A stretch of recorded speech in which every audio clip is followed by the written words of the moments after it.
형님, 그 쌍화탕 절대 먹지 마요. 심해부는 전화기 너머에서 거의 비명을 지르고 있었습니다. 미선이가 그거 가져와서 먹었는데 피 토하고 난리 났어요. 지금 병원 응급실로 실려왔어요. 제 손에서 컵이 툭 떨어졌습니다. 그 쌍화탕은 며칠 전 시어머니가 난임에 좋다며 제게 보낸 것이었습니다. 늘 저를 애 못 낳는 며느리라며 짓밟던 사람이 갑자기 다정하게 웃으며 건넨 선물.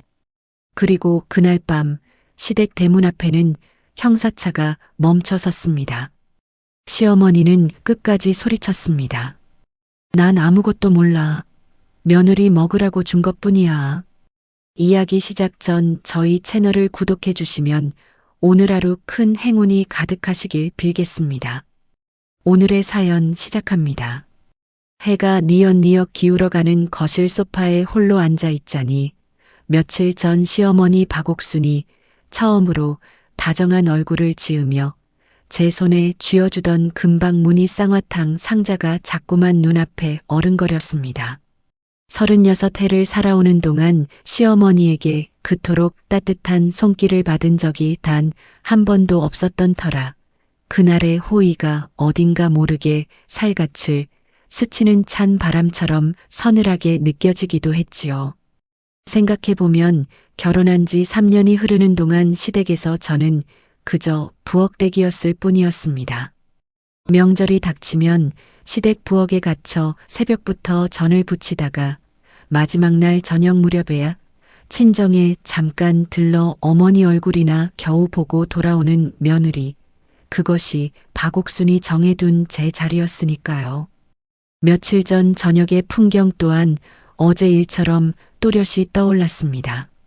파김치가 된 몸을 이끌고 현관문을 열었을 때 저를 가장 먼저 맞이한 것은 남편의 다정한 인사가 아니라 부엌 바닥에 어지럽게 널브러진 반찬통들이었습니다.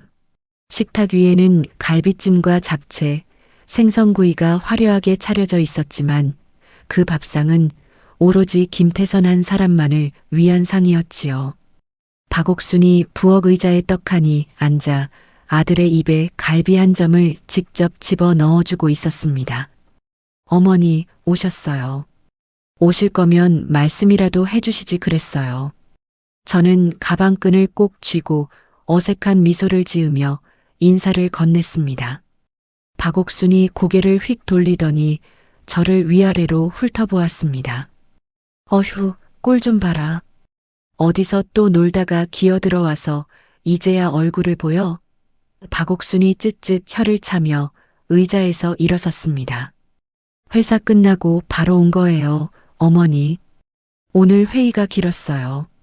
저는 가방을 식탁 의자에 살며시 내려놓으며 변명하듯 대답했습니다. 박옥순이 성큼성큼 다가오더니 제가 막 내려놓은 가방을 거칠게 낚아채 거실 바닥으로 휙 던져버렸습니다. 애도 못 가지는 주제에 서방 밥 하나 못 챙겨 어디를 그렇게 싸돌아다녀. 박옥순의 날카로운 목소리에 제 어깨가 저절로 움츠러들었지요. 어머니, 저도 일하고 들어온 사람이에요. 직장? 웃기고 있네. 너 월급 통장 어디 숨겼어? 당장 내놔. 우리 태선이가 사업에 보태겠다는데 마누라가 그거 하나 못 해줘? 박옥순이 제 옷자락을 잡아 흔들며 침을 튀겼습니다. 저는 입술을 꽉 깨물어 솟구치는 말을 가까스로 삼키며 안방 쪽을 바라보았습니다. 방문이 빠끔 열려 있어 김태선과 눈이 마주쳤건만 김태선은 한쪽 입꼬리만 슬쩍 올리고는 그대로 안방문을 쾅 닫아버리는 것이 아니겠습니까?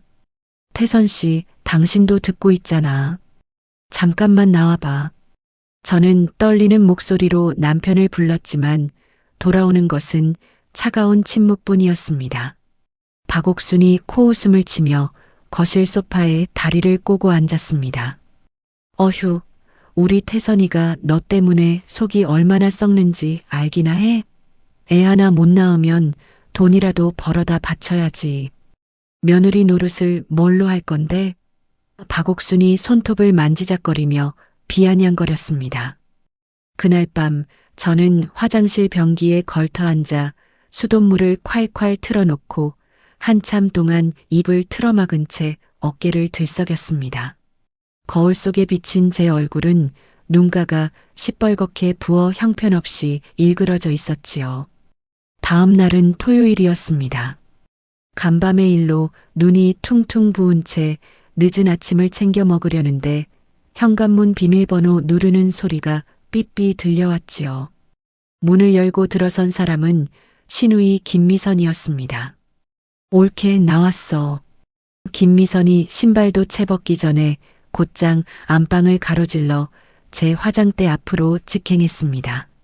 저는 행주를 든 채 황급히 뒤를 따라 들어갔습니다. 아가씨, 연락도 없이 오셨어요. 어쩐 일은 무슨 여기가 남의 집이야? 오빠 집이면 내 친정이나 마찬가지인데 내가 눈치 보고 와야 해? 김미선이 제 화장대 서랍을 거침없이 뒤적이더니 백화점에서 큰맘 먹고 사두었던 영양크림을 손에 쥐고 흔들어 보였습니다. 이거 새 거네. 나 요즘 피부 엉망인데 딱 좋다. 김미선이 그 비싼 크림을 자기 가방 안으로 쑤셔 넣으며 입꼬리를 씩 올렸습니다. 저는 두 손을 모으며 겨우 목소리를 냈습니다. 아가씨, 그건 제가 쓰려고 큰맘 먹고 산 거예요. 가져가시면 곤란해요. 옳게, 지금 나한테 따지는 거야? 김미선이 가방을 어깨에 척 매더니 두 눈을 부릅뜨고 저를 노려보았습니다. 이거 어차피 우리 오빠 돈으로 산 거 아니야? 신우이가 하나 가져가겠다는데 그게 그렇게 아까워? 참 못됐다, 옳게. 애도 없으면서 마음까지 그렇게 좁아. 김미선이 마치 자신이 피해자라도 되는 양 큰 소리로 악을 썼습니다. 그 소리에 안방에서 자고 있던 김태선이 부스스한 얼굴로 걸어 나왔습니다. 아침부터 또 뭐가 그렇게 시끄러워. 김태선이 머리를 극적이며 길게 하품을 했습니다. 오빠, 올케가 화장품 하나 가져간다고 눈을 부라리잖아. 나 무서워서 여기 오겠어? 김미선이 김태선의 팔을 붙잡고 칭얼거렸습니다. 김태선이 저를 흘끔 쳐다보더니 미간을 찌푸렸습니다. 여보, 그까짓 거 그냥 줘. 내 동생이 가져간다는데 왜 그렇게 째째하게 굴어?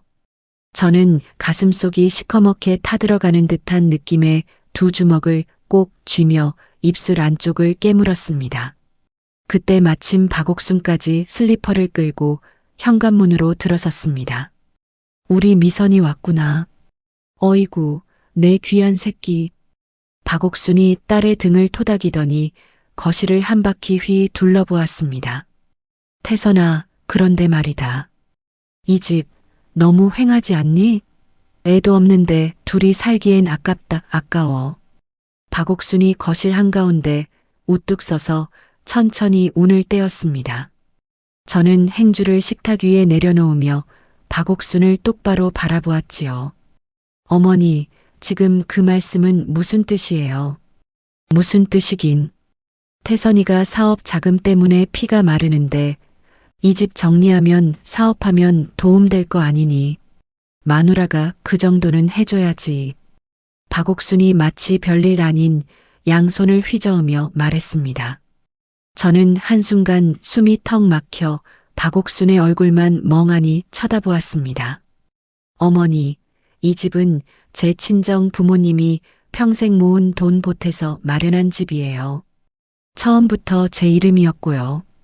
저는 떨리는 목소리를 가까스로 누르며 또박또박 대답했습니다. 박옥순의 얼굴이 한순간 사납게 일그러졌습니다. 뭐, 친정돈? 그걸 지금 자랑이라고 하는 거야? 시집 왔으면 내 것도 우리 집 거야. 친정 찾을 거면 왜 시집을 왔니?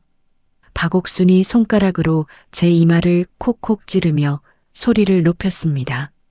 저는 한 발짝 뒤로 물러서며 가까스로 무너지는 다리에 힘을 주었지요. 어머니, 자식도 없다면서 이제 집 명의까지 내놓으라는 거예요?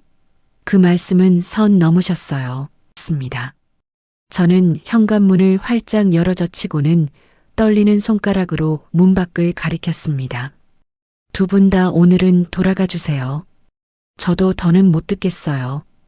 이게 지금 시어미를 내쫓는 거야? 애도 못 낳는 며느리가 기세는 하늘을 찌르네. 박옥순이 펄쩍펄쩍 뛰며 악을 썼지만 저는 한마디 대꾸도 없이 그저 현관문 손잡이를 꼭 쥐고 서 있었습니다. 박옥순이 김미선의 팔짱을 끼고 씩씩거리며 현관문을 나설 때 자식도 없는 며느리 운운하는 말소리가 등 뒤로 매섭게 쏟아져 내렸습니다. 문을 잠그고 거실로 돌아온 제 가슴은 누군가 망치로 후려친 듯 묵직하게 아려왔습니다. 그날 밤 김태선은 늦은 시간까지 거실 소파에 앉아 휴대전화를 만지작거렸지요.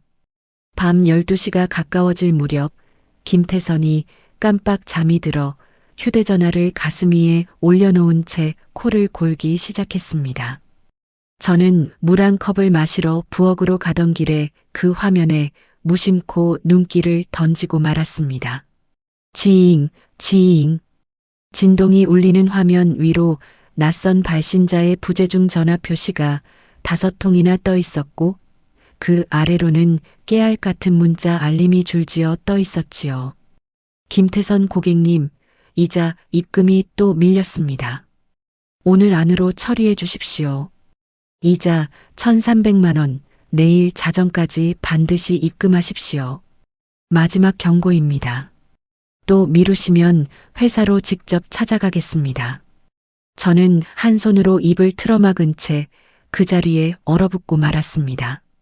남편이 저 모르게 거액의 빚을 지고 있다는 사실, 그것도 이자만 1,300만 원이 넘는 사채를 끌어다 쓰고 있다는 사실이 가슴 한가운데를 비수처럼 쑤셔댔습니다.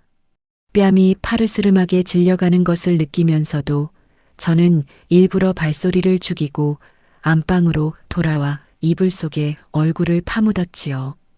새벽이 오도록 천장만 멍하니 바라보며 시댁의 끈질긴 명예 이전 요구와 남편의 정체 모를 사채 빚이 자꾸만 한 가닥 실로 이어지는 듯한 불길한 예감에 몸서리를 쳤습니다. 며칠 뒤 평소 저에게는 눈길조차 주지 않던 박옥순으로부터 한 통의 전화가 걸려왔습니다. 민채야, 내가 청량리까지 직접 가서 비싼 한약 한 박스 보냈다. 내 몸 좀 보아라고. 애 안 들어서는데 좋다니까 꼭 챙겨 먹어라. 이번엔 내 성에 무시하지 말고. 박옥순의 목소리에는 평소와 다른 다정한 기색마저 묻어 있었습니다. 저는 휴대전화를 든 손이 미세하게 떨리는 것을 느끼며 가까스로 대답했지요. 어머니, 신경 써주셔서 감사합니다. 잘 챙겨 먹을게요. 전화를 끊고 나서야 저는 며칠 전 박옥순이 명예 이전을 종용하던 그 표독스러운 얼굴과 오늘의 다정한 목소리가 도무지 같은 사람의 것이라고는 믿기지 않아 한참을 멍하니 서 있을 수밖에 없었습니다. 부엌 창밖으로 어스름이 번져가는 하늘을 바라보는 제 손끝이 어쩐 일인지 자꾸만 시리게 떨려왔습니다. 챕터 2 서늘한 위화감과 도둑맞은 약상자. 아침 일찍 사무실에 출근해 보고서를 검토하고 있던 저에게 박옥순의 전화가 걸려온 것은 오전 11시쯤이었습니다. 민채야, 오늘 너희 집으로 한약 한 박스 붙였다. 좀 이따가 택배 도착할 거니까 잘 받아서 챙겨 먹어. 박옥순의 목소리가 휴대전화 너머로 또렷이 들려왔지요. 네, 어머니. 지금 회사라서요. 퇴근하고 집에 들어가서 다시 연락드릴게요. 저는 동료들의 눈치를 살피며 목소리를 낮춰 인사를 건네고 통화를 마쳤습니다. 전화를 끊고 책상에 휴대전화를 내려놓는 순간 지난 3년의 시간이 두루마리처럼 머릿속을 사르륵 펼쳐갔지요.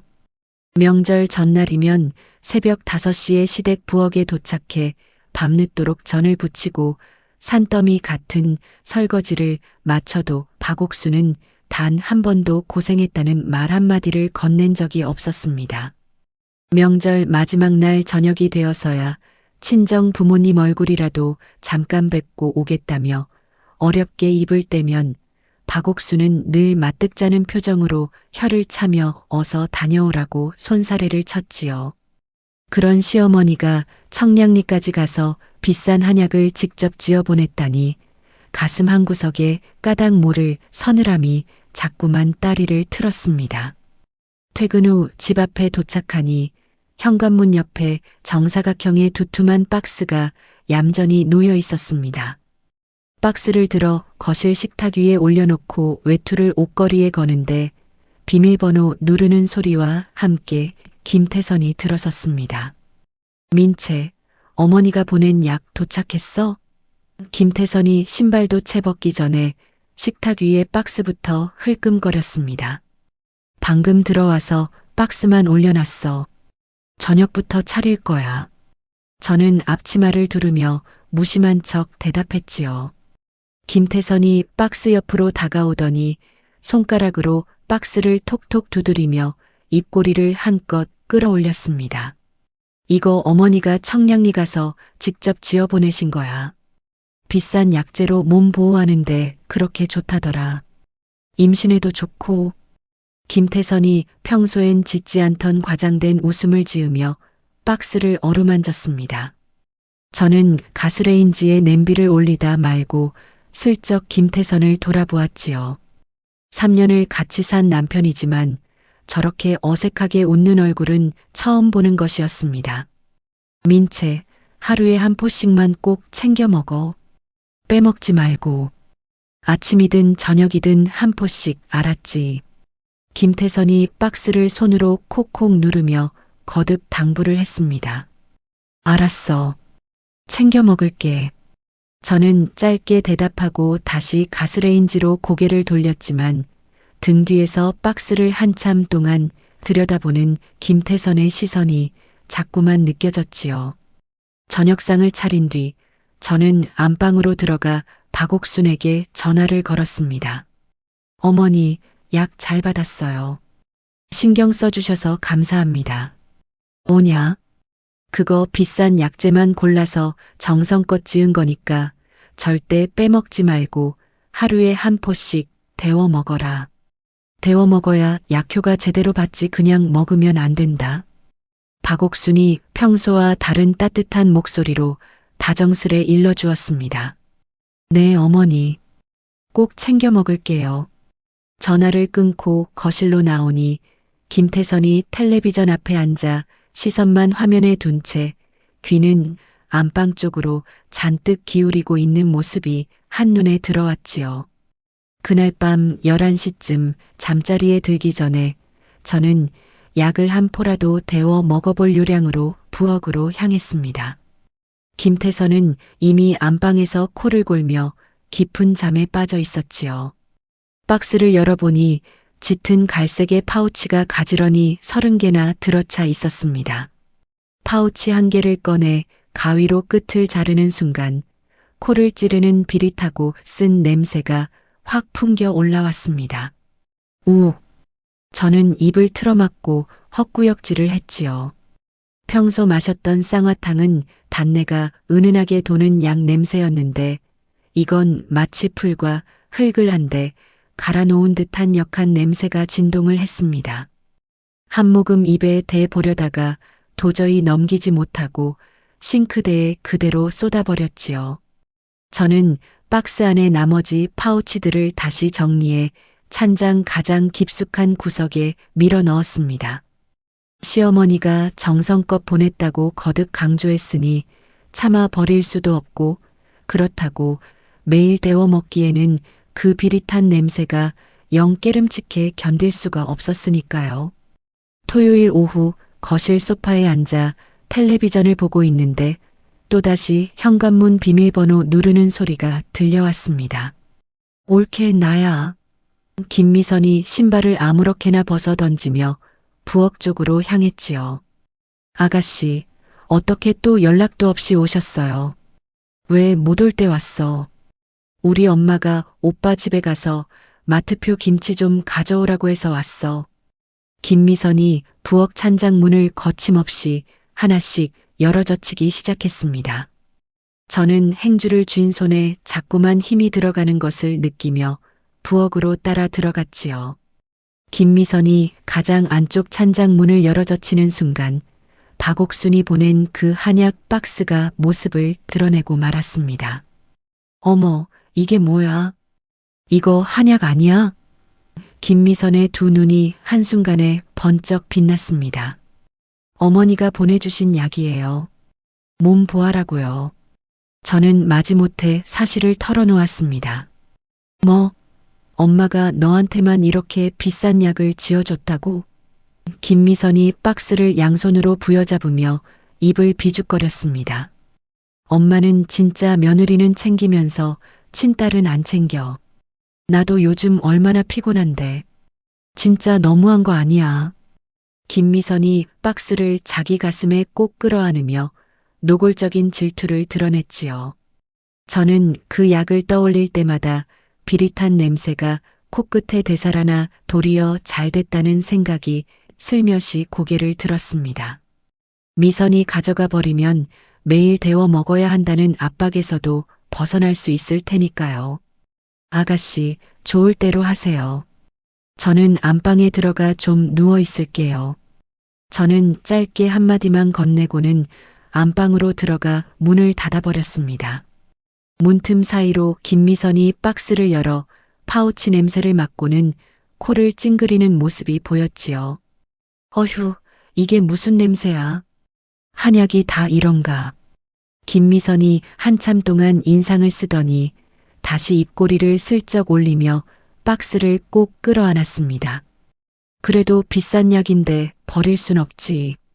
꿀에 타먹든지 해야겠다. 김미선이 박스를 자기 가방에 통째로 쑤셔넣고는 콧노래를 흥얼거리며 현관문을 나섰습니다. 거실로 나와보니 김태선이 베란다 구석에 쪼그려 앉아 누군가와 작은 목소리로 통화를 하고 있는 모습이 눈에 들어왔지요. 이번 3개월만 버티면 됩니다. 3개월만 버티면 모든 빚 한 번에 다 청산할 수 있다니까요.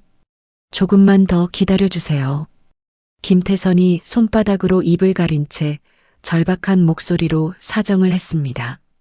저는 발소리를 죽이고 안방으로 돌아와 침대 모서리에 걸터 앉았지요. 3개월만 버티면 빚을 청산할 수 있다는 말이 도대체 무슨 뜻인지 등줄기를 타고 식은땀이 한 방울 또르르 흘러내렸습니다. 다음 날 월요일 아침 출근길에 우편함을 열어본 저는 그 자리에 우뚝 멈춰서고 말았습니다. 봉투에 큼지막하게 찍힌 보험회사 로고 아래로 권민채라는 제 이름과 함께 사망보험금 7억 원이라는 글자가 또렷이 박혀있는 안내장이 끼워져 있었지요. 저는 떨리는 손으로 봉투를 뜯어 안내장을 펼쳐보았습니다. 계약자도 피보험자도 권민채, 그리고 수익자란에는 김태선의 이름이 또렷이 적혀 있었습니다. 저는 한 번도 가입한 적이 없는 생명보험이었지요. 가슴이 쿵쾅쿵쾅 뛰기 시작했지만 저는 우선 안내장을 가방 깊숙이 챙겨 넣고 평소처럼 출근길 발걸음을 옮겼습니다. 저녁에 퇴근해 집으로 돌아온 저는 가장 먼저 부엌 찬장으로 향했습니다. 역시나 박옥순이 보낸 한약 박스가 감쪽같이 사라지고 그 자리는 텅 비어 있었지요. 저는 입꼬리에 옅은 미소를 머금었습니다. 김미선이 가져갔다는 사실을 박옥순과 김태선이 알게 되면 분명 난리가 날 텐데 그 둘의 반응을 두고 보려면 약을 먹은 척 시치미를 떼는 편이 이로울 듯 싶었으니까요. 저녁상을 차리는데 김태선이 부엌을 어슬렁거리며 다가왔습니다. 민채, 어머니가 주신 약은 잘 챙겨 먹고 있어? 김태선이 짐짓 무심한 척 물었지만 두 눈동자는 자꾸만 찬장 쪽으로 흘끔거렸지요. 응, 매일 아침 저녁으로 한 포씩 데워서 먹고 있어. 어머니가 신경 써주신 건데 어떻게 빼먹어. 저는 태연한 얼굴로 미소까지 살짝 지어 보였습니다. 김태선의 어깨가 한순간 흠칫 떨리는가 싶더니 곧 안도의 한숨을 길게 내쉬는 소리가 들려왔습니다. 잘했어. 빼먹지 말고 꼭 챙겨 먹어야 해. 어머니가 정성껏 보내신 거잖아. 김태선이 제 어깨를 두어 번 토닥거리고는 식탁에 자리를 잡았습니다. 그 뒤로 사흘 동안 김태선은 아침에 출근할 때마다 약을 챙겨 먹었느냐고 물었고 저녁에 퇴근해서도 또 한 번씩 약은 잘 챙겨 먹었느냐고 거듭 확인을 했지요. 저는 매번 입꼬리에 잔잔한 미소를 머금은 채 그렇다고 둘러대며 김태선의 눈동자가 안도와 초조 사이를 묘하게 오가는 모습을 빠짐없이 가슴속에 새겨두었습니다. 챕터 3피를 토한 신우이와 응급실의 진실. 며칠이 지난 평범한 어느 평일 저녁 8시, 저는 거실 소파에 다리를 모으고 앉아 늘 보던 일일 드라마에 시선을 두고 있었습니다. 김태선은 식탁 의자에 비스듬히 걸터 앉아 휴대전화 화면만 뚫어져라 들여다보며 가끔씩 미간을 잔뜩 찡그렸다 펴기를 반복하고 있었지요.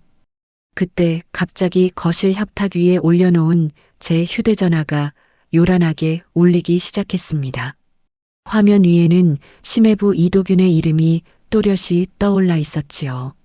저는 의아한 마음에 휴대전화를 집어들고 통화 버튼을 눌렀습니다. 네, 형부. 무슨 일이세요? 처형. 어떡하죠? 미선이가 지금 피를 토하고 쓰러져서 응급실에 실려왔어요. 이도균의 목소리가 휴대전화 너머로 갈라지듯 떨려 나왔습니다. 저는 한순간 손에 쥔 휴대전화를 떨어뜨릴 뻔하다가 다시 두 손으로 꼭 그러지었지요. 네, 그게 무슨 말씀이세요? 미선 씨가 왜요? 며칠 전에 처형 집에서 가져왔다는 그 한약 있잖아요. 미선이가 그걸 몸에 좋다고 꿀에 타서 단숨에 3포나 들이켰는데 한 10분쯤 지나니까 갑자기 가슴을 부여잡고 캑캑거리더니 피를 와락 토하고 입에서 개거품을 물며 그대로 쓰러졌어요. 이도균이 한 호흡에 몰아쉬듯 사정을 토해냈습니다. 부엌에 빈 파우치가 3개나 나뒹굴고 있고요. 처형, 그 약 도대체 어디서 받은 거예요? 지금 난리가 났어요. 빨리 좀 와주세요. 이도균의 목소리 끝이 결국 울먹임으로 갈라져 나왔지요. 저는 한 손으로 입을 틀어막은 채 그 자리에 굳어버렸습니다. 비릿하고 쓴 냄새가 진동하던 그 갈색 파우치, 박옥순이 청량리에서 직접 지어 보냈다며 하루에 한 포씩만 꼭 데워 먹으라고 거듭 당부하던 그 약이 머릿속에 또렷이 떠오르며 등골을 타고 서늘한 한기가 발끝까지 쫙 번져갔지요. 저는 비틀거리며 한 발짝 뒷걸음질을 쳤습니다. 형부, 어느 병원이에요? 지금 바로 갈게요. 한강성심병원 응급실이에요. 빨리요, 빨리. 이도균이 거의 절규하듯 외치고 통화를 끊었습니다. 휴대전화를 식탁 위에 내려놓는 제 손이 가늘게 떨려왔지요. 거실 의자에 앉아있던 김태선이 휴대전화에서 시선을 떼고 저를 빤히 올려다보았습니다. 민채, 무슨 전화야? 누가 어디 아프대? 김태선의 목소리가 평소보다 약간 높아져 있었지요. 저는 김태선의 두 눈을 똑바로 바라보며 또박또박 입을 열었습니다. 태선아, 미선 씨가 피를 토하고 쓰러져서 한강성심병원 응급실에 실려갔대. 어머니가 보내신 그 한약을 꿀에 타 마셨다는데. 순간 김태선의 얼굴이 백지장처럼 하얗게 질리더니 들고 있던 휴대전화가 손가락 사이를 빠져나가 식탁 위로 둔탁한 소리를 내며 떨어졌습니다. 뭐라고? 김태선이 자리에서 벌떡 일어서려다가 그대로 다리에 힘이 풀려 식탁 의자 옆 바닥에 털썩 주저앉고 말았지요. 무슨 소리야? 미선이가 왜? 그 약을 왜 미선이가 마셔? 김태선의 입에서 두서없는 말이 횡설수설 흘러나왔습니다. 저는 김태선의 일그러진 얼굴을 한참 동안 내려다보다가 외투를 챙겨 입었습니다. 빨리 가자. 응급실로 가야 해. 김태선이 떨리는 다리를 가까스로 일으켜 외투도 챙기지 못한 채 저를 따라 비틀거리며 현관문을 나섰지요. 택시를 타고 병원으로 향하는 30분 동안 김태선은 한 손으로 이마를 짚은 채 끊임없이 다리를 떨었습니다. 가끔씩 입술을 달싹이며 무슨 말인가 하려다가 다시 입을 다물기를 반복했지요. 저는 차창 밖으로 번지듯 흘러가는 도시의 불빛을 바라보며 가슴 한가운데에서 차갑게 식어가는 어떤 감각을 똑똑히 느꼈습니다.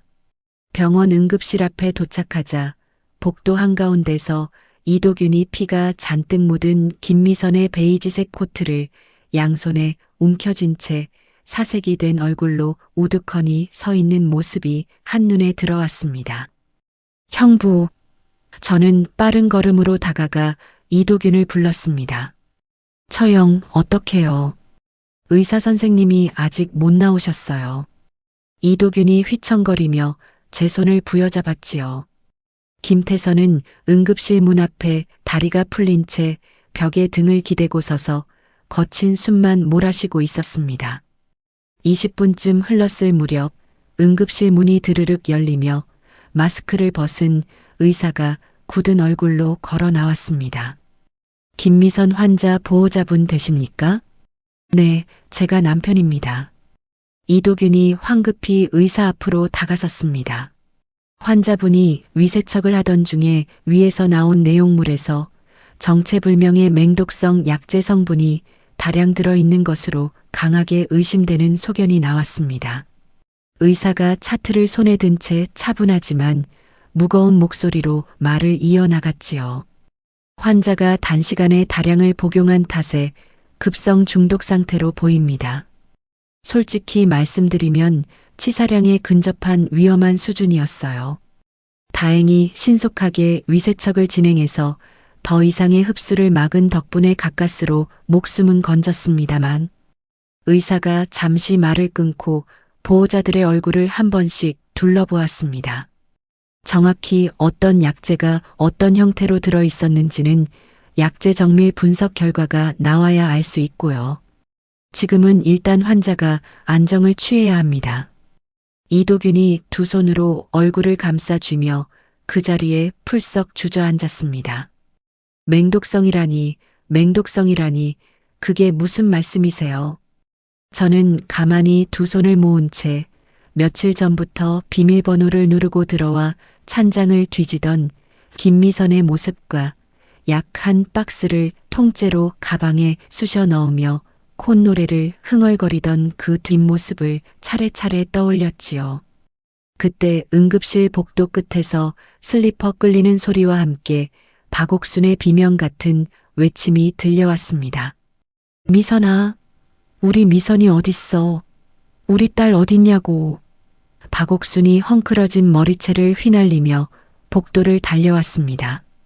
박옥순은 중환자실 유리창 너머로 산소호흡기를 입에 단 채 창백한 얼굴로 누워있는 김미선의 모습을 보자마자 두 다리에 힘이 풀려 그 자리에 그대로 주저앉아 버렸지요.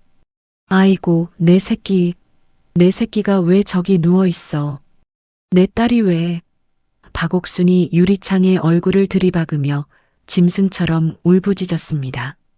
박옥순의 손바닥이 유리창을 거듭 두드리는 소리가 응급실 복도를 가득 채워갔지요. 김태선은 한쪽 구석에 쪼그려 앉은 채 두 손으로 머리를 감싸쥐고 어깨를 들썩이고 있었습니다. 저는 그 광경을 한 발짝 떨어진 자리에서 가만히 지켜보았습니다. 며칠 전 박옥순이 휴대전화 너머로 다정한 척 일러주던 그 한마디가 마치 천천히 되감기는 녹음 테이프처럼 제 귓가에 다시 또렷이 울려 퍼졌지요. 빼먹지 말고 하루에 한 포씩 꼭 데워 먹어라. 그 말이 무엇을 뜻하는 당부였는지 그제야 비로소 모든 조각이 한꺼번에 맞아떨어지는 느낌에 저는 두 주먹을 꼭 그뤄쥐었습니다. 치사량에 근접한 맹독성 약재. 단시간에 다량을 복용해야만 급성 중독을 일으킨다는 그 약. 박옥순이 매일 한 포씩 천천히 빠지지 말고 먹으라고 거듭 당부하던 그 약. 저는 가슴 한가운데에서 무언가가 차갑게 얼어붙는 듯한 감각에 두 어깨를 가만히 떨었습니다. 응급실 복도의 형광등 불빛이 어쩐 일인지 자꾸만 흐릿하게 번져 보였지만 저는 입술 안쪽을 꽉 깨물며 두 눈에 힘을 주었지요. 이제 시댁의 진짜 얼굴을 똑똑히 마주할 시간이 다가오고 있다는 사실을 저는 그제야 뼛속까지 또렷이 알아차렸습니다. 챕터 4악어의 눈물과 추악한 실체. 박옥순이 유리창에 매달려 짐승처럼 울부짖고 있을 때 응급실 복도 끝에서 검은 점퍼를 입은 두 남자가 빠른 걸음으로 다가오는 모습이 눈에 들어왔습니다. 실례합니다. 강력반 형사들입니다. 김미선 환자 보호자분들 되십니까? 앞장선 형사가 신분증을 펼쳐 보이며 차분한 목소리로 입을 열었지요. 단순 식중독이 아니라 독극물 중독이라는 의료진 소견이 있어서 병원 측에서 정식으로 신고가 들어왔습니다. 잠시 말씀 좀 나눠야겠습니다. 이도균이 떨리는 다리로 자리에서 일어섰고 김태선은 벽에 등을 기댄 채 어깨만 잔뜩 움츠려 형사들을 흘끔거렸습니다. 형사가 수첩을 펼치며 차근차근 질문을 이어갔습니다. 환자분이 마신 그 한약 도대체 어디서 난 겁니까?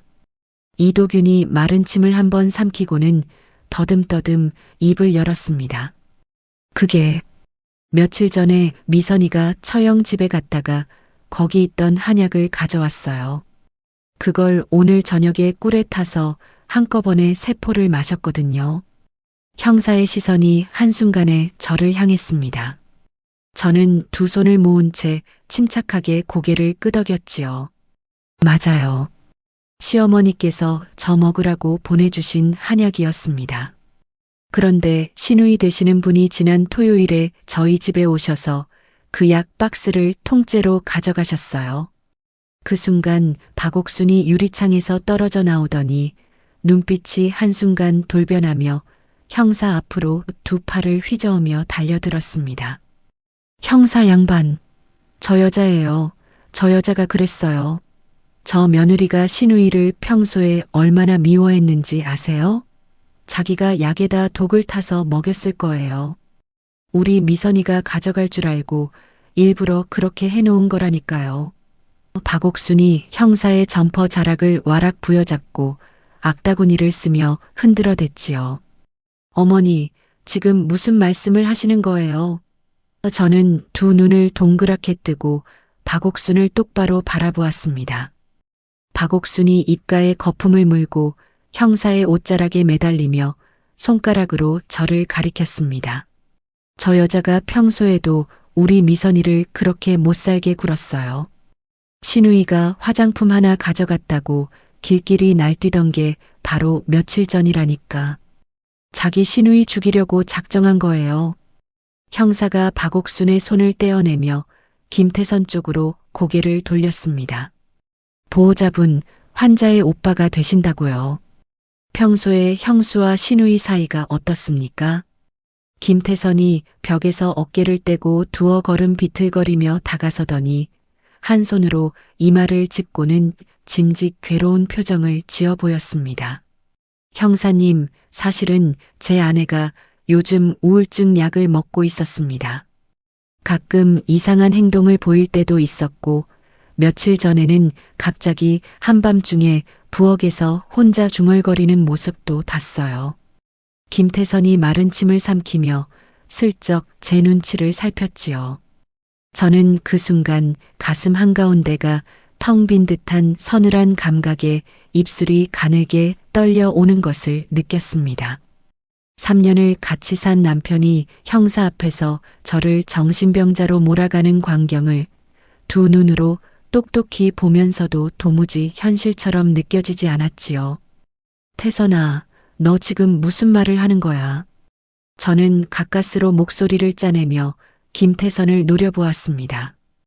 김태선은 저와 눈을 마주치지 못한 채 시선을 바닥으로 떨구었습니다.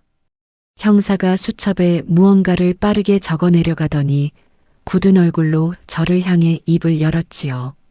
권민채 씨.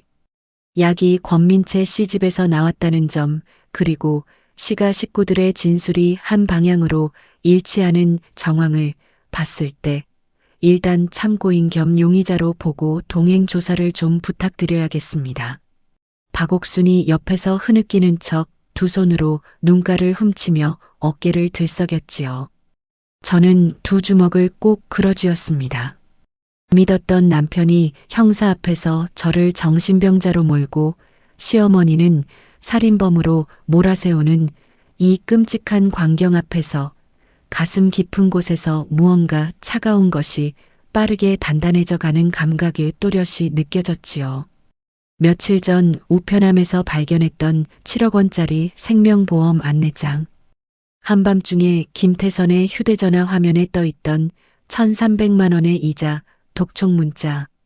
이 아파트 명의를 김태선 앞으로 돌리라며 종용하던 박옥순의 표독스러운 얼굴. 3개월만 버티면 모든 빚을 청산할 수 있다며 베란다 구석에서 사정하던 김태선의 절박한 목소리. 흩어져 있던 조각들이 머릿속에서 차근차근 한자리로 모여들며 끔찍한 그림 한 장이 또렷한 형태로 완성되어 갔지요. 저는 형사를 향해 침착하게 고개를 끄덕였습니다. 네, 형사님. 동행 조사받겠습니다. 그 전에 잠깐 형부와 한마디만 나누고 가도 될까요? 형사가 잠시 망설이다가 짧게 고개를 끄덕였습니다. 저는 이도균에게 눈짓을 보내고는 비상계단 쪽으로 발걸음을 옮겼습니다. 이도균이 무거운 표정으로 제 뒤를 따라왔지요. 비상계단 문을 닫자마자 저는 이도균의 두 손을 꼭 부여잡았습니다. 형부, 부탁이 하나 있어요. 네, 처형. 말씀하세요. 이도균이 떨리는 목소리로 대답했습니다. 미선 씨가 가져간 그 약 박스랑 빈 파우치 3개, 형부 댁 부엌에 그대로 있죠. 경찰 감식반이 도착하기 전에 손대지 말고 그 자리에 그대로 두세요. 그리고 휴대전화로 박스 전체와 빈 파우치, 약 봉투, 그리고 박스에 붙어 있는 택배 송장까지 빠짐없이 사진으로 찍어서 저한테 보내주세요. 부탁드려요. 저는 한자 한자 또박또박 부탁을 전했지요. 이도균이 입술을 꽉 깨물더니 한참 동안 제 얼굴을 들여다보다가 천천히 고개를 끄덕였습니다. 알겠습니다, 처형. 저도 솔직히 짚히는 게 있어요. 미선이가 마시기 전부터 어머님이 그 약을 너무 강조하셨거든요. 이도균의 두 눈에 한순간 차가운 빛이 스쳐갔지요. 바로 사진 찍어서 보내드릴게요. 처형, 힘내세요. 저는 이도균의 손을 한 번 더 꼭 쥐고 비상계단을 빠져나왔습니다. 경찰서로 향하는 차 안에서 휴대전화의 사진 알림이 연달아 떠올랐습니다. 이도균이 빈 파우치 3개와 한약 박스, 약재 봉투의 송장까지 빠짐없이 찍어보낸 사진들이 한 장씩 도착하고 있었지요.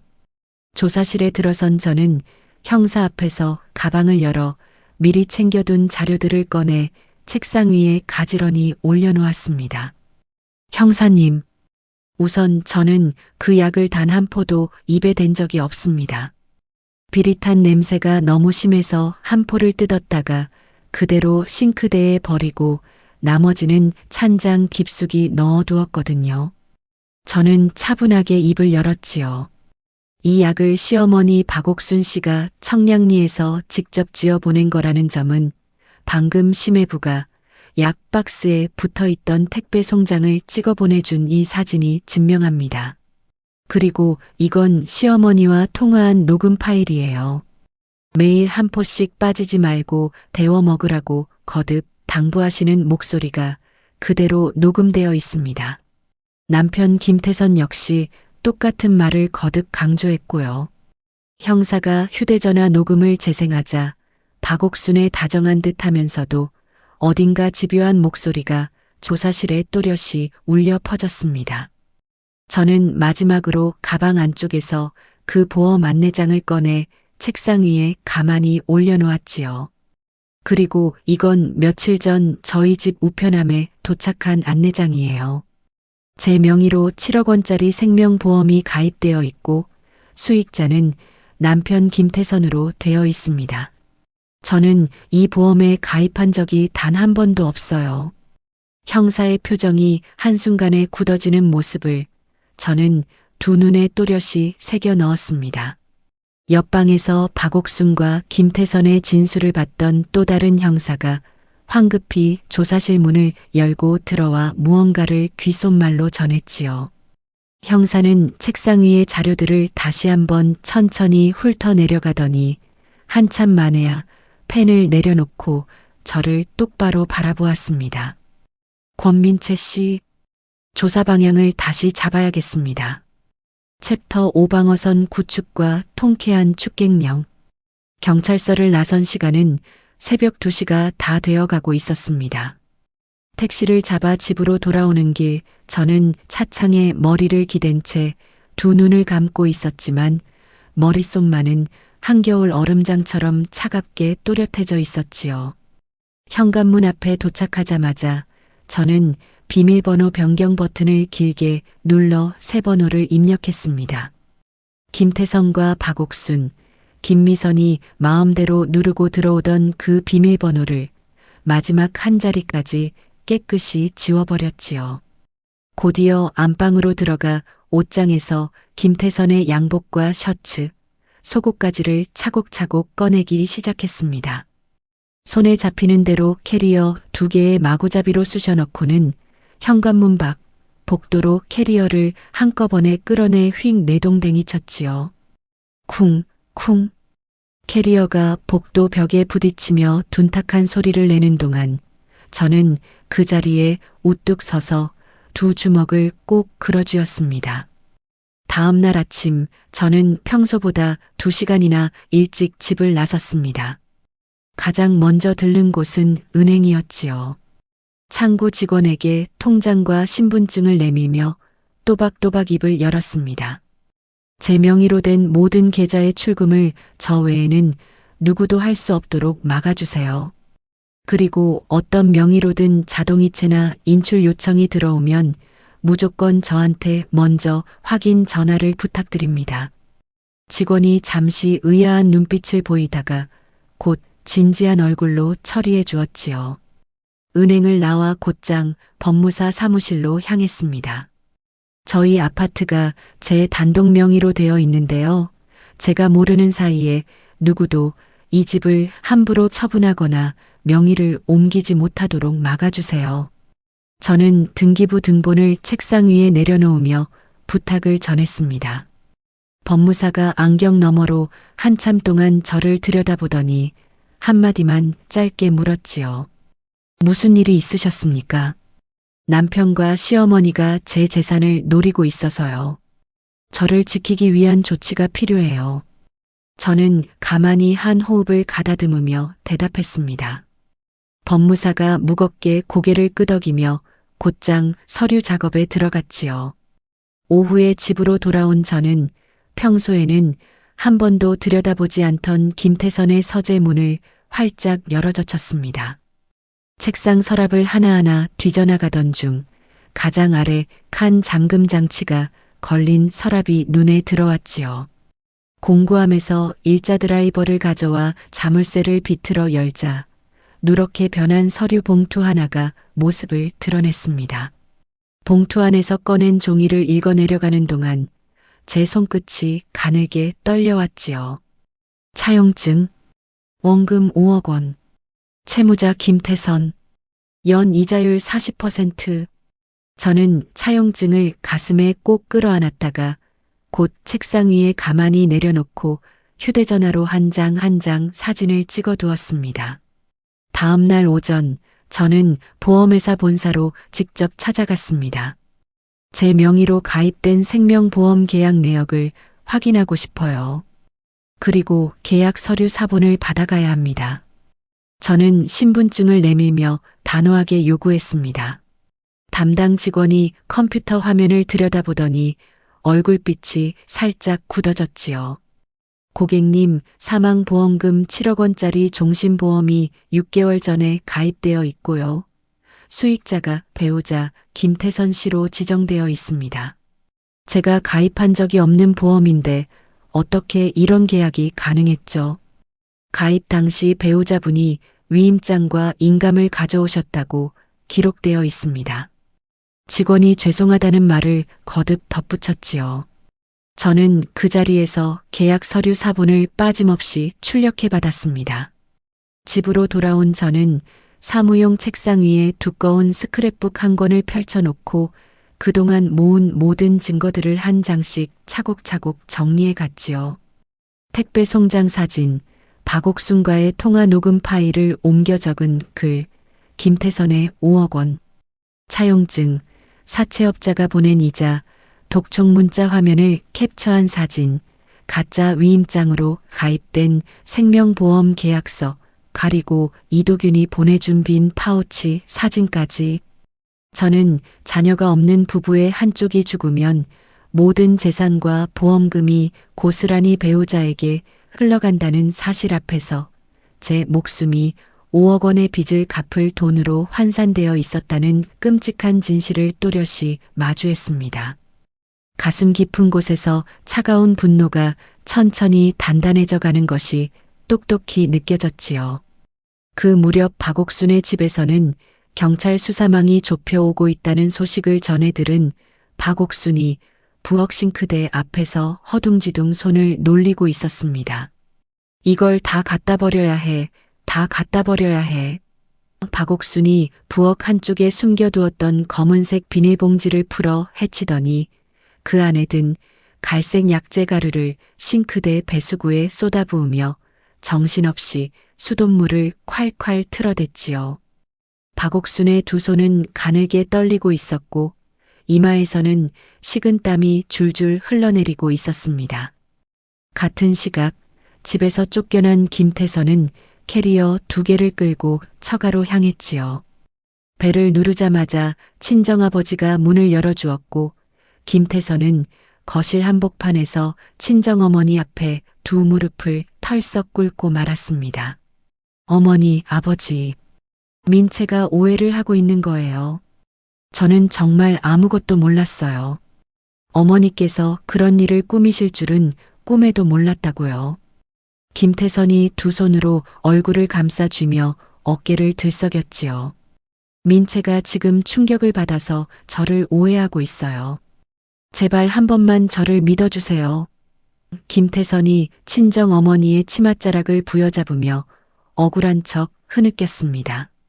바로 그때 현관문이 벌컥 열리며 제가 친정으로 들어섰지요.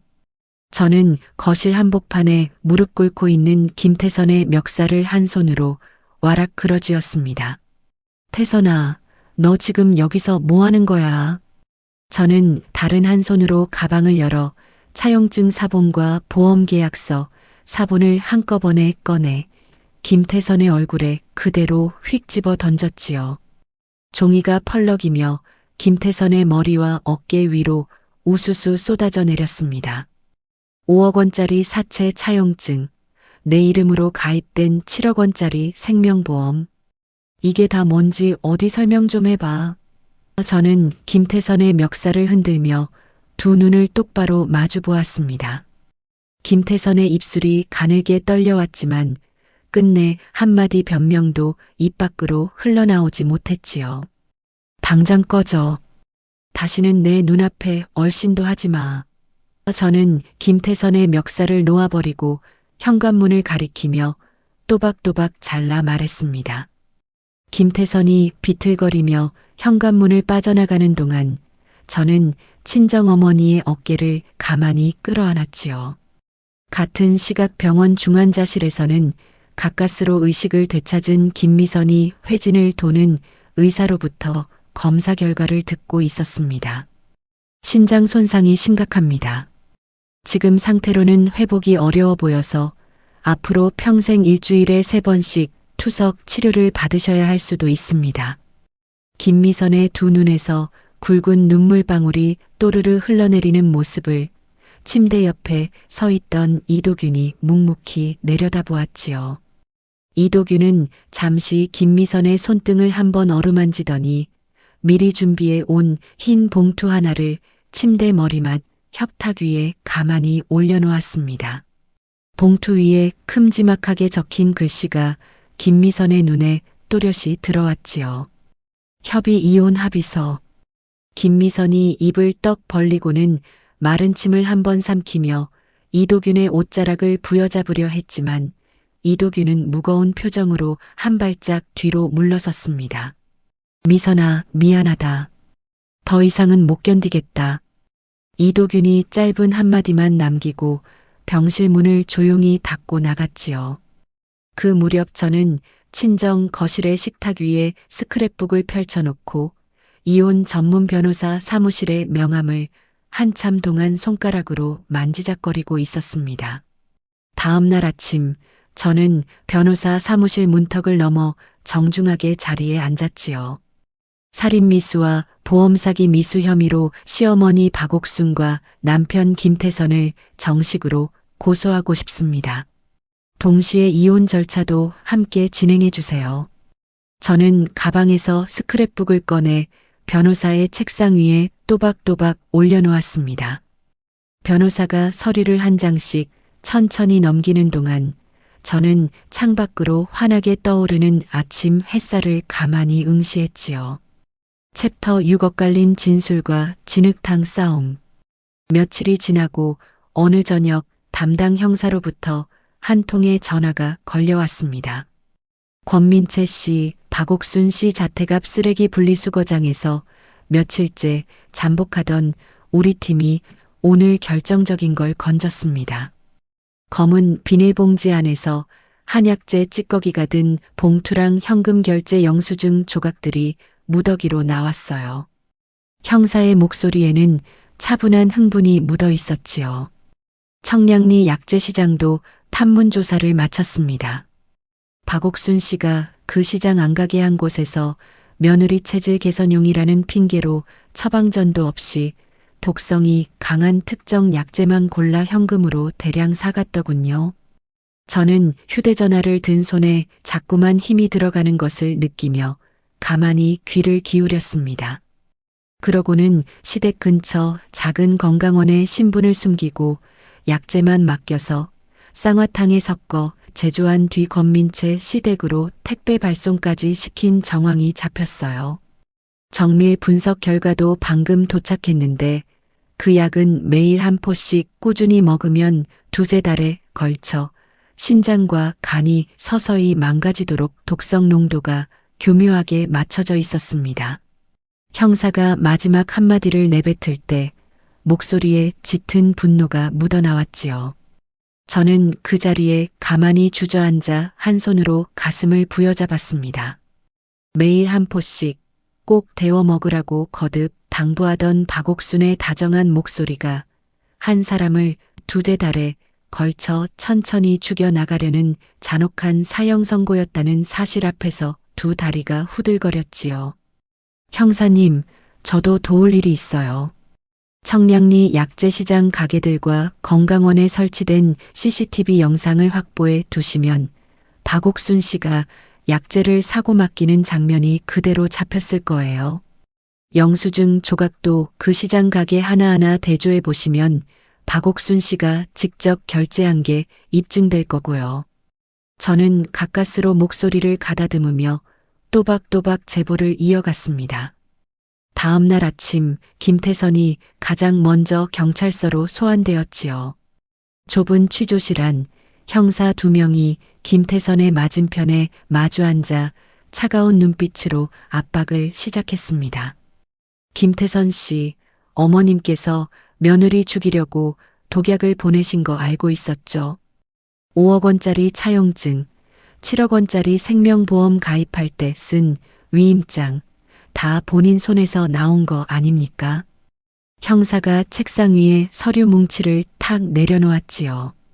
김태선의 얼굴이 한순간에 백지장처럼 하얗게 질렸습니다.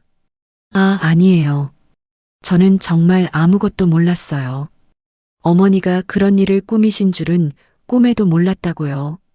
김태선이 두 손바닥을 책상에 짚고 고개를 절레절레 흔들며 부르짖었지요. 보험은 어머니가 가입하라고 시키신 거예요. 노후 대비라고 그러시면서요. 저는 정말 시키는 대로만 한 거예요. 어머니가 다 꾸미신 거예요. 김태선이 어머니에게 모든 죄를 뒤집어 씌우며 흐느끼기 시작했습니다. 옆 취조실에서 김태선의 진술이 그대로 전해진 박옥순이 형사가 건넨 종이 한 장을 손에 쥔 채 한참을 부들부들 떨었지요. 이놈이, 이 못된 놈이. 박옥순이 두 눈에서 피눈물 같은 굵은 눈물방울을 뚝뚝 흘리며 책상 모서리를 양손으로 부여잡았습니다. 그래요, 내가 시켰어요. 우리 태선이가 5억 빚 때문에 사채업자한테 쫓기고 있어서 며느리 죽으면 그 돈으로 빚 갚고 집까지 우리 거 만들려고 같이 모의한 거예요. 우리 태선이도 다 알고 있었다고. 보험금 수익자 자기 이름으로 한 거 자기가 사인했어. 박옥순이 끝내 자백을 토해내며 책상을 쾅쾅 내리쳤지요. 그러더니 박옥순은 갑자기 자리에서 벌떡 일어나 머리채를 쥐어뜯기 시작했습니다. 근데 다 그년 때문이야. 그 며느리가 며느리 도리를 제대로 했어봐. 자식이라도 하나 낳았어봐. 우리가 이런 짓을 했겠어. 박옥순이 책상 위에 놓인 종이컵을 형사를 향해 집어 던지며 미친 듯이 악다구니를 썼지요. 내가 청량리까지 가서 다리 끌고 약재 사온 게 누구 때문인데? 다 그 못된 며느리 때문이야. 박옥순이 한참을 발광하다가 기력이 다해 그대로 의자에 풀썩 주저앉았습니다. 초췌하다 못해 10년은 더 늙어 보이는 모습으로 형사에게 끌려 나오던 박옥순은 구속영장 청구를 앞두고 일단 그날 밤은 자택으로 돌려보내졌지요. 같은 시각 병원 병실에서는 이도균이 김미선의 침대 옆에 가만히 서서 도장이 또렷이 찍힌 이혼 서류를 손에 들어 흔들어 보이고 있었습니다. 미선아, 도장 찍었다. 더 이상 너희 집안일에 엮이지 않을 거다. 이도균이 차분하지만 단단한 목소리로 통보했지요. 김미선이 피골이 상접한 얼굴로 침대에서 몸을 일으키더니 가느다란 두 팔로 이도균의 바짓가랑이를 와락 부여잡았습니다. 여보, 안 돼. 나 버리지 마. 제발. 김미선의 두 눈에서 굵은 눈물방울이 줄줄 흘러내렸지요. 내가 잘못했어. 올케한테도 직접 무릎 꿇고 빌게. 사과할 테니까 제발 나 버리지 마, 여보. 김미선이 이도균의 다리를 부여잡고 처절하게 매달렸지만 이도균은 한 발짝 뒤로 물러서며 김미선의 손을 차분히 떼어냈습니다. 미선아, 너희 어머니가 우리 처형을 죽이려고 한 거 알지? 너희 오빠는 자기 마누라 목숨에 7억짜리 보험을 걸어놓고 이런 집안에 더 이상 어떻게 발을 담그고 살겠니? 이도균이 짧은 한마디만 남기고 병실 문을 조용히 닫고 나갔지요. 병실 안에 홀로 남은 김미선의 흐느낌이 닫힌 문 너머로 한참 동안 새어나왔습니다. 그날 저녁 제 휴대전화로 박옥순의 번호가 떴습니다. 저는 가만히 통화 버튼을 누른 뒤 미리 켜둔 녹음 앱이 정상 작동하는지 한번 확인했지요. 민채야, 어미가 잘못했다. 다 어미 잘못이야. 고소만 취하해주면 너한테 위자료도 두둑이 챙겨줄게. 우리 태선이는 아무것도 몰랐어. 응? 박옥순의 목소리가 휴대전화 너머로 다정한 듯 흘러나왔습니다. 어머니, 더 이상 드릴 말씀이 없습니다. 변호사 통해서 연락 주세요. 저는 짧게 한마디만 던지고 통화를 끊었지요. 곧이어 김태선의 번호로도 문자가 줄줄이 쏟아져 들어왔습니다. 민채야, 한 번만 살려줘. 고소만 취하해주면 평생 너한테 빚지고 살게. 안 그러면 너도 무사 못해, 알지? 저는 입꼬리에 차가운 미소를 살짝 머금은 채 문자 화면을 한 장 한 장 캡처해 스크랩북 3페이지에 차곡차곡 정리해 나갔습니다. 다음 날 오전 김태선이 다니던 회사 사무실로 형사들이 들이닥쳤지요. 수사 협조 부탁드립니다. 김태선 씨 컴퓨터와 책상 서류 전부 압수해 가야 합니다. 형사들이 압수수색 영장을 보안 직원에게 내미는 순간 사무실 전체가 일순간 술렁였습니다. 직원들이 두 눈을 동그랗게 뜨고 김태선의 자리를 바라보는 동안 김태선은 책상 모서리를 부여잡고 부들부들 떨고 있었지요. 설상가상으로 그 시각 회사 1층 로비에는 검은 양복을 빼입은 사채업자 서너 명이 떡하니 진을 치고 앉아 있었습니다. 야, 김태선, 이 새끼 당장 나와. 5억 원의 이자만 1,300만 원씩 밀린 거 오늘 안에 안 갚으면 사장님이고 동료고 다 알게 해줄 테니까. 김태선이 형사들에게 양팔이 붙들린 채 1층 로비를 가로질러 끌려 나오는 동안 동료들의 차가운 시선과 사채업자들의 비웃음이 한꺼번에 김태선의 덩 뒤로 쏟아져 내렸습니다. 그날로 김태선은 회사에서 쫓겨나 갈 곳을 잃은 캐리어 2개와 함께 거리에 내팽개쳐졌지요. 저는 사무실 책상에 앉아 그 모든 소식을 한 줄씩 전해 들으며 스크랩북의 마지막 페이지를 가만히 쓸어내렸습니다. 챕터 7법의 심판과 처절한 몰락. 다음 날 아침 8시 박옥순의 단독주택 골목길에 검은 승합차 2대가 줄지어 멈춰 섰습니다. 증거인멸과 도주 우려로 구속영장이 발부된 박옥순을 잡아들이기 위해 형사 4명이 결연한 표정으로 차에서 내려 대문 앞에 섰지요. 쿵쿵쿵. 형사가 대문을 거칠게 두드리자 잠시 후 박옥순이 잠옷 차림으로 부스스 문을 열었습니다. 박옥순 씨 살인미수 및 보험사기 미수 혐의로 구속영장이 발부되었습니다. 같이 가셔야 합니다. 앞장선 형사가 영장을 펼쳐 보이며 차분하게 통보했지요. 박옥순의 얼굴이 한순간 백지장처럼 하얗게 굳어지더니 두 손으로 형사의 가슴을 와락 떠밀었습니다. 나는 아무 잘못 없어. 손대지 마, 손대지 마. 박옥순이 발을 동동 구르며 형사들 사이를 빠져나가려 했지만 다른 형사가 곧장 박옥순의 양손에 차가운 수갑을 채워버렸지요. 내가 무슨 짓을 했다고. 며느리 잘 되라고 약 보낸 게 죄야. 박옥순이 수갑찬 두 손을 머리 위로 휘저으며 골목 한복판에서 발버둥을 치기 시작했습니다. 소란스러운 소리에 골목길 양옆 주택의 창문들이 하나씩 열리고 잠옷 차림의 동네 주민들이 하나둘씩 골목으로 나와 박옥순을 둘러쌌지요. 박 여사 어디 가는 거야? 형사들이 잡으러 왔다는데 뭔 일이래. 수군거리는 소리 사이로 형사 한 명이 또박또박 입을 열었습니다. 박옥순 씨 며느리 살해 미수 혐의로 체포됩니다. 청량리에서 직접 독성 약재를 사다가 한약에 섞어 보낸 게 다 드러났어요.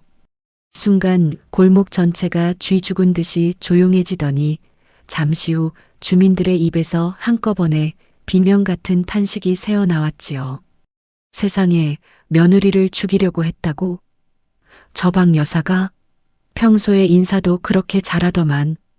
박옥순이 동네 주민들 앞에서 두 형사에게 양팔이 들린 채 질질 끌려 나오는 동안 얼굴을 가리려 했지만 수갑찬 두 손은 끝내 자유롭지 못했습니다. 같은 날 오후 김태선도 형사들에게 끌려 들어와 박옥순과 같은 경찰서 유치장에 갇히게 되었지요. 철창 두 개를 사이에 두고 마주보게 된 모자는 처음에는 한참 동안 서로 시선을 피한 채 입을 다물고 있었습니다. 먼저 입을 연 쪽은 박옥순이었지요. 이놈아, 네가 사람이냐?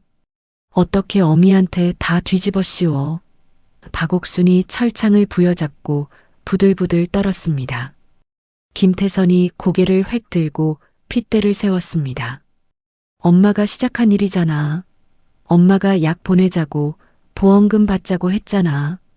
내가 누구 빚 갚으려고 그랬는데 누구 사채 빚 5억 갚으려고 그 짓을 했는데 다 너 살리려고 한 거 아니야.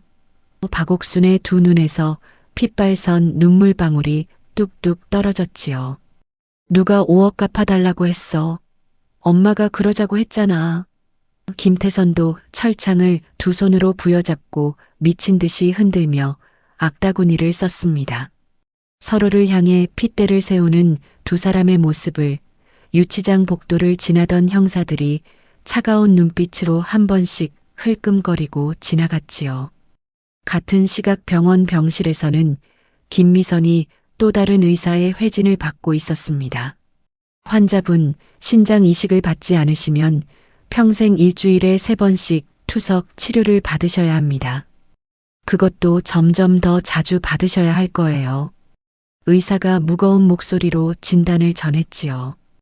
김미선이 침대 머리맡 베개에 얼굴을 파묻고 어깨를 들썩이며 오열하기 시작했습니다.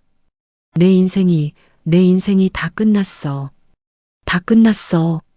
김미선이 두 손으로 머리채를 쥐어뜯으며 짐승 같은 울음을 토해냈지요. 침대 옆에 놓인 협탁 위에는 이미 도장이 찍혀 떠나버린 이혼 서류만이 가만히 놓여 있었습니다. 한 달 뒤 재판이 시작되는 날 아침이었습니다. 저는 검은 정장에 단정한 단발머리를 하고 법원 방청석 제일 앞줄 가운데 자리에 가만히 앉았지요.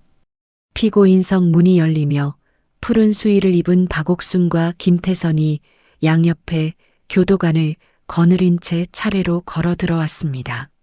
석 달 사이에 머리카락이 거의 백발이 되어버린 박옥순의 모습과 살이 쪽 빠져 광대뼈가 도드라진 김태선의 모습이 한눈에 들어왔지요. 박옥순의 두 눈이 방청석을 두리번거리다 저와 마주치는 순간 박옥순은 곧장 시선을 바닥으로 떨구었습니다.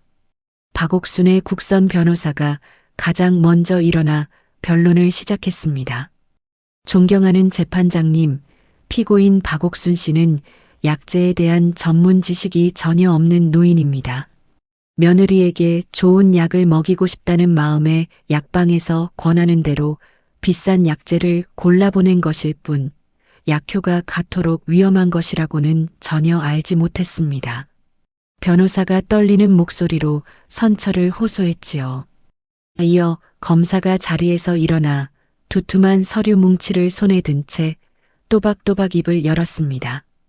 재판장님, 피고인이 청량리 약재 시장에서 처방전도 없이 독성이 강한 약재만 골라 현금으로 대량 구입한 정황, 신분을 숨기고 건강원에 약재를 맡겨 한약 형태로 위장, 제조한 정황, 그리고 매일 한 포씩 장기간 복용하면 서서히 신장과 간이 망가지도록 독성 농도를 교묘하게 맞춘 정밀 분석 결과까지 이 모든 것은 결코 노인의 무지에서 비롯된 단순 사고가 아닙니다.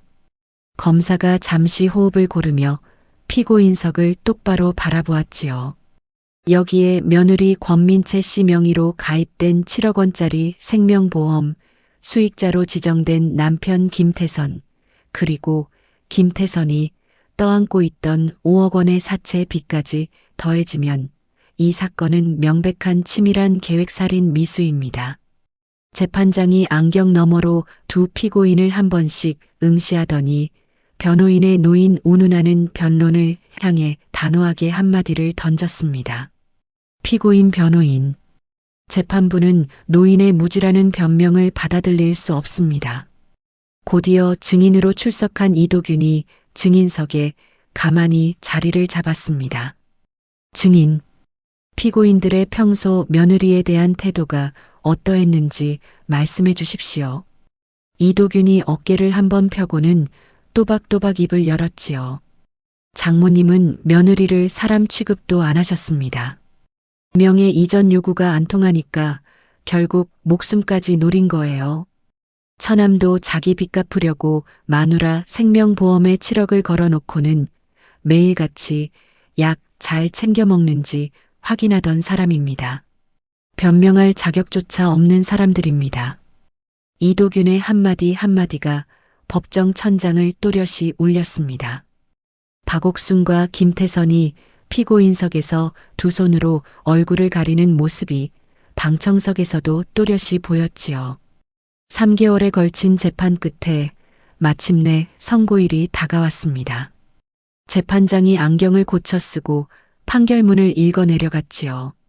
피고인 박옥순, 주범으로서 계획살인을 직접 모의하고 실행한 점, 죄질이 매우 무거운 점을 고려하여 징역 12년을 선고한다.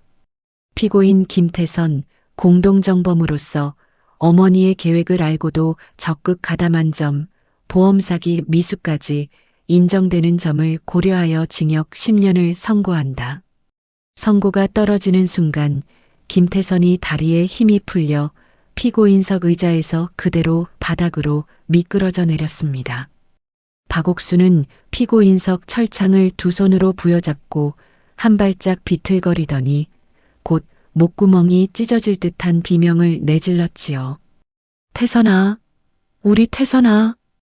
박옥순이 아들의 이름을 부르며 미친 듯이 절규하는 동안 저는 방청석에서 천천히 자리에서 일어섰습니다. 피고인석을 향해 한 발짝 다가서서 짐승처럼 울부짖는 두 사람을 차가운 눈빛으로 한 번 내려다보았지요. 경멸이 가득 어린 그 눈빛 한 번이면 충분했습니다. 저는 미련 없이 몸을 돌려 법정문을 향해 또박또박 걸어 나갔습니다. 법정문이 등 뒤에서 무겁게 닫히는 소리가 마치 지난 3년의 굴레가 마침내 잠겨가는 소리처럼 들려왔지요. 챕터 8 끊어낸 굴레와 눈부신 독립.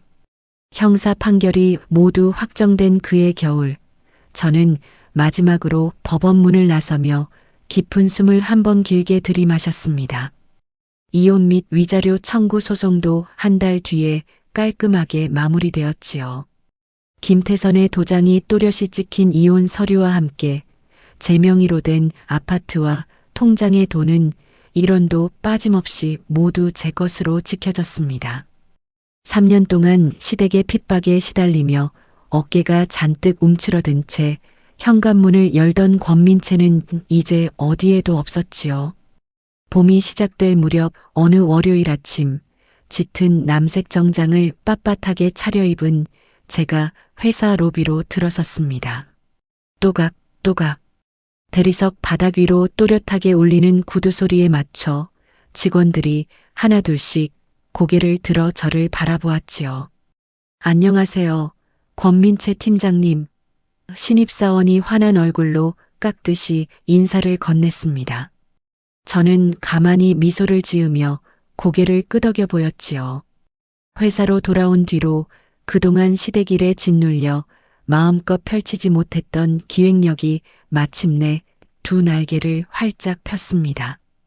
연달아 맡은 큰 프로젝트가 모두 성공을 거두었고 본부장이 직접 임원회의에서 제 이름을 거론했지요. 승진 발표가 있던 날 인사팀장이 제 자리로 다가와 두 손으로 임명장을 건넸습니다. 권민채 팀장님, 우리 회사 역사상 최연소 팀장 승진이에요. 정말 축하드립니다. 인사팀장이 따뜻한 박수를 보냈지요. 저는 임명장을 두 손으로 받아들고는 잠시 두 눈을 감고 가슴 깊은 곳에서 차오르는 뜨거운 감정을 가만히 음미했습니다. 그 주 토요일 점심, 햇살이 쏟아져 들어오는 시내 고급 한정식 레스토랑의 창가 자리에 친정 부모님과 마주 앉았지요. 새하얀 식탁보 위로 정갈한 한식 코스 요리가 한 가지씩 차려져 나왔습니다. 민채야, 우리 딸 정말 고생 많았다. 친정 어머니가 떨리는 손으로 제 손등을 가만히 어루만지셨지요. 이제 그만 행복해도 된다. 우리 딸. 저는 입꼬리에 잔잔한 미소를 머금은 채 친정 어머니의 손을 마주 잡았습니다. 엄마, 아빠. 그동안 못난 딸 때문에 마음고생 많이 시켜드려서 죄송해요. 이제부터는 제가 두 분 호강시켜 드릴게요. 친정아버지가 목이 메는 듯 헛기침을 한번 하시고는 천천히 술잔을 들어 올리셨지요. 같은 시각 교도소 면회실에서는 박옥순이 회색 수의를 입은 채 면회실 의자에 앉아 자꾸만 입구 쪽을 두리번거리고 있었습니다. 이미 여러 차례 면회 신청을 거절당했다는 아들 대신 오늘은 누가 면회를 왔다는 통보를 받고 잔뜩 기대에 부풀어 있었지요. 면회실 문이 드르륵 열리며 휠체어 한 대가 천천히 굴러 들어왔습니다. 휠체어 위에는 피골이 상접한 얼굴에 앙상한 두 손을 무릎에 올린 김미선이 가만히 앉아 있었지요. 박옥순이 두 눈을 동그랗게 뜨고 자리에서 벌떡 일어섰습니다. 미선아, 우리 딸. 어떻게 된 거야? 어쩌다 이 지경이 되었어. 박옥순의 두 눈에서 굵은 눈물방울이 뚝뚝 떨어졌지요. 김미선이 휠체어 손잡이를 양손으로 부여잡고 가까스로 고개를 들었습니다. 엄마는 도대체 왜 그랬어? 왜 그런 끔찍한 짓을 해서 내 인생을 이 지옥으로 만들었어? 김미선의 목소리가 갈라지듯 떨려 나왔지요. 내가 무슨 죄야? 평생 일주일에 3번씩 투석받으면서 살아야 하는 게 그게 무슨 인생이야? 남편한테도 버림받고 친구도 다 떠나고 나는 이제 아무것도 없어. 이게 다 엄마 때문이야. 김미선이 두 눈을 부릅뜨고 박옥순을 노려보았습니다. 엄마, 다시는 안 와. 다시는 엄마 보러 안 올 거야. 엄마 같은 사람은 평생 그 안에서 썩어가다 죽어버려. 김미선이 한마디 한마디 또박또박 잘라 말한 뒤 휠체어 바퀴를 손수 굴려 면회실 문을 향해 돌아섰지요. 미선아, 한 번만 더 와줘. 박옥순이 면회실 유리벽을 양손으로 두드리며 짐승처럼 울부짖었지만 김미선은 끝내 한 번도 뒤를 돌아보지 않은 채 면회실을 빠져나갔습니다. 같은 시각 다른 교도소 좁은 감방 한 구석에서는 김태선이 두 손으로 머리채를 쥐어뜯고 있었지요. 5억 원의 사채 빚이 이자까지 불어나 그대로 떠안긴 채 갇혀있는 김태선의 귓가에는 매일 밤마다 사채업자들의 윽박지르는 환청이 들려왔습니다. 김태선이 이 자식아, 내 돈 어디 갔어? 내 돈 내놔. 김태선이 손바닥으로 자기 뺨을 짝짝 때리며 환청을 쫓아내려 했지만 그 소리는 도무지 사라지지 않았지요. 좁은 감방벽에 등을 기대고 다리를 끌어안은 채 김태선은 매일 밤 새우잠을 자며 거친 숨을 헐떡였습니다. 한편 그 무렵 저는 동네 부동산 사무실에 들렀습니다. 사장님, 우리 아파트 급매로 내놔주세요. 시세보다 좀 낮게 잡으셔도 괜찮아요. 빨리 처분하고 싶어요. 저는 등기부 등본을 책상 위에 가만히 올려놓았지요.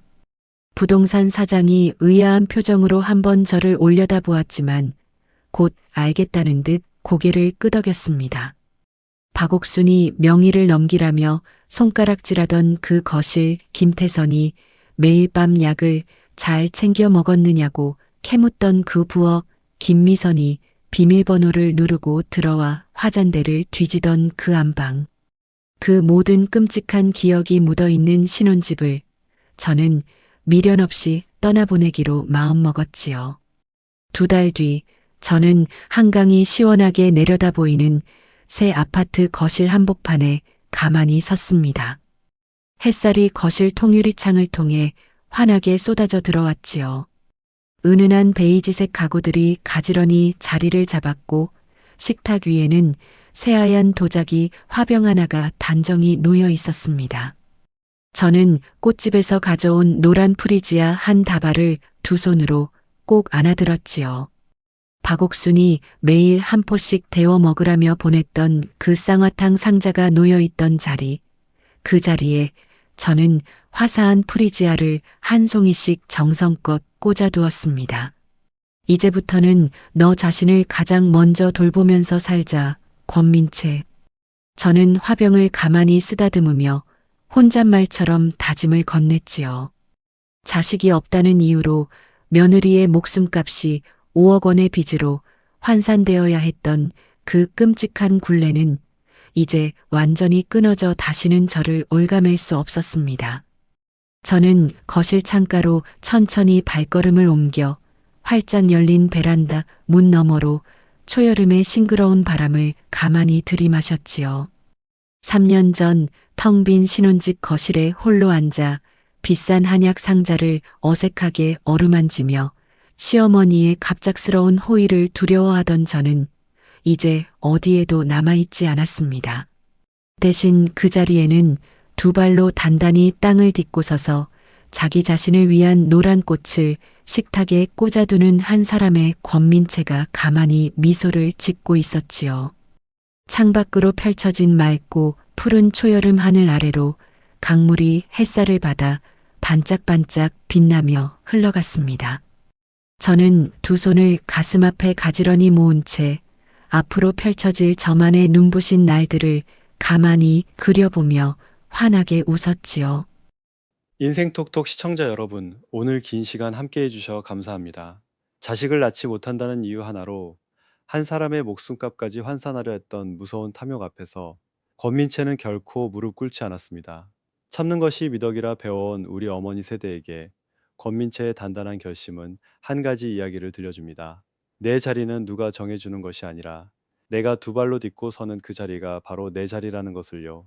지금 이 순간 누군가의 며느리로, 아내로, 어머니로 살아오시며 묵묵히 견뎌오신 어르신들 모두 부디 자기 자신을 가장 먼저 아끼며 사시기를 진심으로 바랍니다. 이야기를 끝까지 들어주셨다면 잘 들었다고 댓글 하나만 남겨주세요. 구독과 좋아요를 눌러주시는 모든 분들이 행복하시길 기원합니다. 오늘 함께 해주셔서 정말 감사합니다.